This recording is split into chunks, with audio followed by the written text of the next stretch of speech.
Bonjour tout le monde, c'est Selma, je suis ravie de vous retrouver aujourd'hui pour ce tout premier tuto 2019 avec la marque Mes Petits Ciseaux.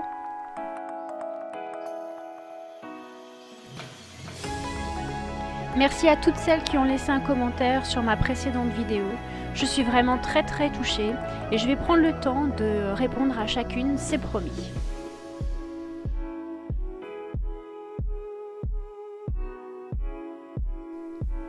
C'est parti! Dans un premier temps, j'ai déjà découpé mes cartons, vous avez eu les dimensions.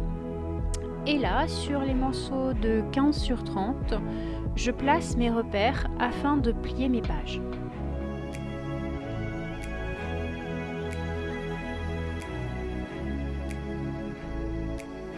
Je réalise maintenant le pliage de ce que j'ai nommé page 1. Voilà, le pliage est maintenant terminé. Je viens de réaliser en fait ce qui va se trouver au centre du mini-album.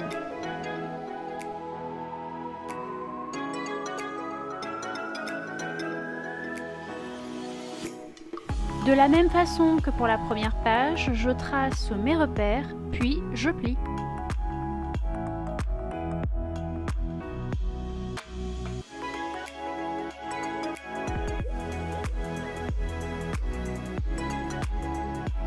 J'ai déjà tracé mes repères, mais cette fois, le dernier morceau, je vais le couper. Cette partie-là, que j'ai nommée page 3, servira de base pour les pages de mon mini. Je vous montre maintenant le principe du montage des pages. Ça me rappelle un petit peu les poupées gigognes. Sur une de mes pages, j'ai souhaité réaliser plusieurs petites pages de différentes tailles. Je vous ai mis toutes les dimensions des morceaux de papier et je vais vous montrer maintenant comment je les ai collés. J'ai déjà réalisé mes plis de 1 cm sur mes deux morceaux et je vais maintenant coller ma petite bande de 1 cm du plus petit morceau sur le deuxième. Les deux plus petits morceaux sont maintenant collés ensemble. J'utilise toujours le même pli de 1 cm pour le coller à mon troisième papier. Je vais maintenant positionner ce petit tag qui me servira de fermeture. Alors évidemment, j'ai pris un petit repère car il faut que les deux petits trous soient l'un en face de l'autre. Le trou du tag et le petit trou que je réalisais sur la page. Le trou de ma page, je l'ai fait avec la Crop-A-Dile, mais vous pouvez tout simplement utiliser une perforatrice. Ce morceau-là se trouve dans le mini-album, sur la page numéro 2 à gauche. Un peu de scrap maintenant, nous allons décorer ce que j'ai nommé la page numéro 1. Je vais scraper cette partie à la façon d'un triptyque. Voici tous les embellissements que j'ai utilisés. Certains ont été faits avec les tampons de la marque, d'autres avec des die.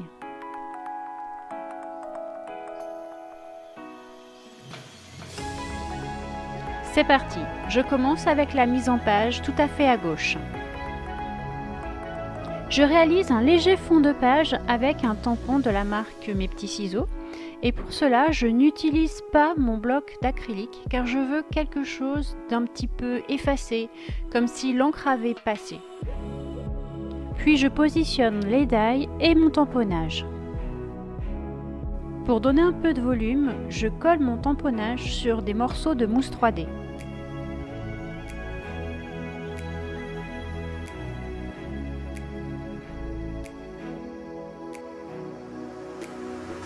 Avec de la Versafine noire, je réalise quelques petits tamponnages pour donner un petit peu de profondeur à mon fond.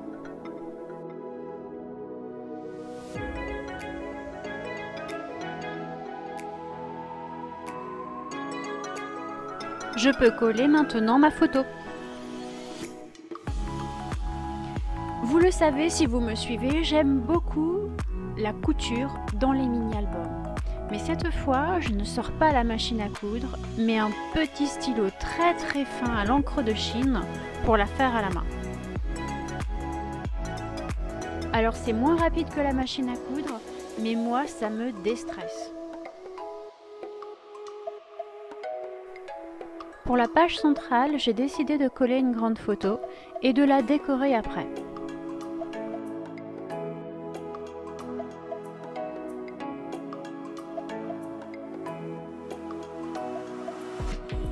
Comme tout à l'heure, je décore avec des tamponnages, des die et cette fois, j'utilise un chipboard pour apporter un peu de matière. Je colle le tout avant de passer à la dernière page.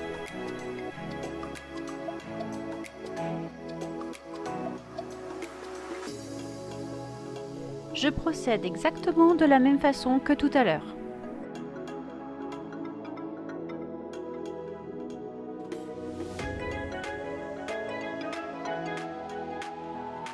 La technique est similaire à toutes les pages du mini-album. Je vous propose maintenant de passer au montage des pages. Vous reconnaissez maintenant les pages 1, 2 et 3 et je vais maintenant vous montrer comment je les ai collées. J'ai utilisé tout simplement du double face que j'ai positionné sur la charnière. C'est la sup de coupe qui me sert de guide pour coller mes pages.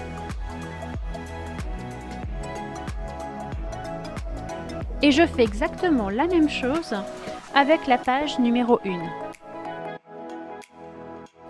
Comme mon scotch double face est un peu plus large que la charnière de ma page, je découpe l'excédent au ciseau.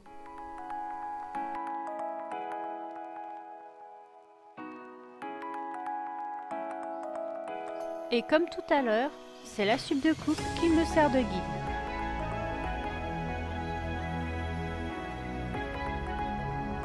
Le montage des pages est terminé, passons à la structure.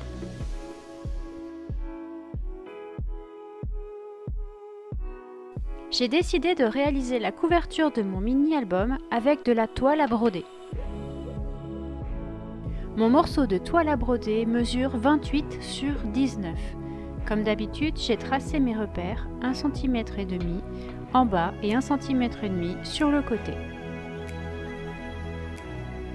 Je colle maintenant le deuxième morceau de carton qui est en fait l'épaisseur de ma charnière. Alors je vous montre une petite astuce. Je veille à ce que mon carton puisse rentrer dans ma petite fente. Si je ne suis pas sûre de l'épaisseur que j'ai laissée entre mes deux cartons, c'est comme ça que je vérifie.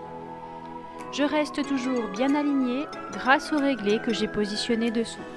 Je maroufle à la main car la toile Aïda est quelque chose de fragile et que je voulais vraiment qu'elle soit bien alignée sur mon carton. Je découpe maintenant les angles, enfin le trop-plein des angles, pour pouvoir faire de jolis rembords. Je peux maintenant faire le collage et rappelez-vous, on colle toujours les opposés.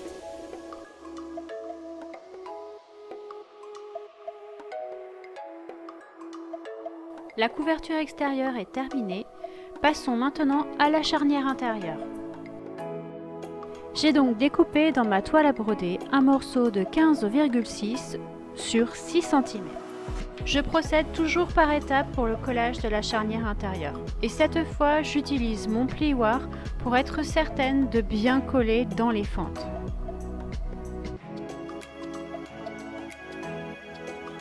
Dans un papier de la collection Mes Petits Ciseaux, j'ai découpé deux morceaux de 15,6 sur 10,6 pour réaliser l'habillage intérieur. J'étale toujours la colle à l'aide d'un pinceau et je maroufle bien pour évacuer le trop-plein s'il y en a, car je préfère qu'il y ait trop de colle que pas assez.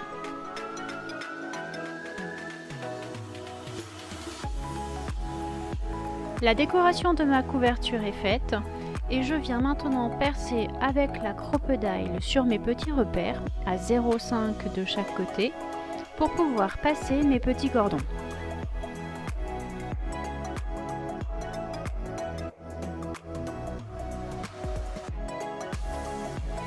Pour une meilleure finition, parce que c'est juste esthétique, je place dans mes trous des petits œillets carrés de la marque Toga.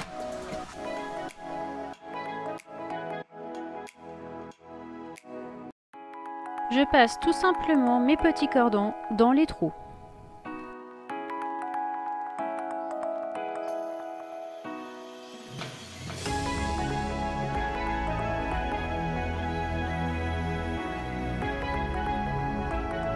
Avec le double face, je colle l'ensemble de mes pages sur la charnière de mon mini.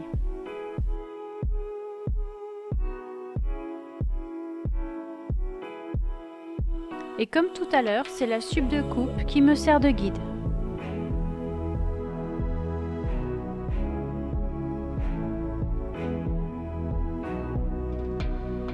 J'équilibre la longueur de chaque ficelle pour réaliser mon nœud.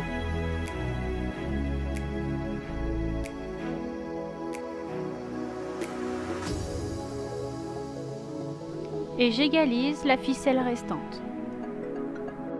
Ce tuto est bientôt terminé, il me reste à vous laisser découvrir l'intégralité de ce mini. Comme d'habitude, si vous avez aimé la vidéo, n'oubliez pas le petit pouce vers le haut. Si vous n'êtes pas abonné à ma chaîne, c'est le bon moment pour le faire. Vous pouvez aussi activer la petite cloche des notifications pour ne rien rater. Vous aurez en description tous les liens vers mes réseaux sociaux, ainsi que tous les liens des produits que j'ai utilisés de la marque vers la boutique. Je vous dis à bientôt et bon scrap!